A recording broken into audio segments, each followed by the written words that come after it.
السلام عليكم، نتمنى تكونوا بخير وعلى خير. هذا فيديو جديد ديال النعناع مجفف اللي نقدروا نديوه معنا في اي بلاصه وبلا ما نحتاجوا نقلبوا عليه باش ناخذوه نصوبوا به اتاي زوين بالنعناع. هذا الوريقات ديال النعناع بوحدهم كنفزقوهم في الماء ونقيوهم كيف تتشوفوا من جميع الزوائد، ونديروا واحد شويه د الخل وكنرقدوه فيه واحد شويه باش يزول منه كاع الزوائد والتراب اللي تيكون فيه، حتى كيولي تيطلع هكذا تيولي ناضج طري. كنصفيوه، كنعاوتاني نزيدو نقيوه مزيان. عرفتي اتاي كي تيجي غزال بهاد الطريقه ديال النعناع مجفف كيفاش، وكنقدروا نستعملوه في اي حاجه، حتى في الكفته اللحم او كفته دجاج كنستعملوه.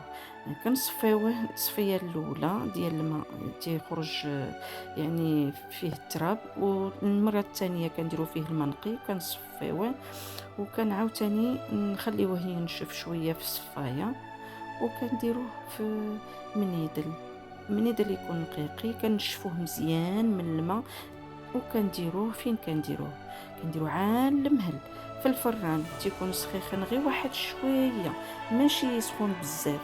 من بعد كنبقاو حاضيينو حتى كيتقرمل، عاد كنخرجوه طري، كيبقى طري غزال. كنبداو نحربلوه بيدينا بحال اتاي كيولي. كنديروه في قريعه كيجي غزال. كنتمنى ان شاء الله تصوبوا هاد الوصفه، راها كتجي سهله وزوينه ومتناول الجميع، وتصوبوا به اتاي بالنعناع كيجي غزال كيحمر. الى عجبكم الفيديو ديروا جيم، بارطاج، كومونتير. نتمنى ان شاء الله نتلاقاو حلقه مقبله ان شاء الله.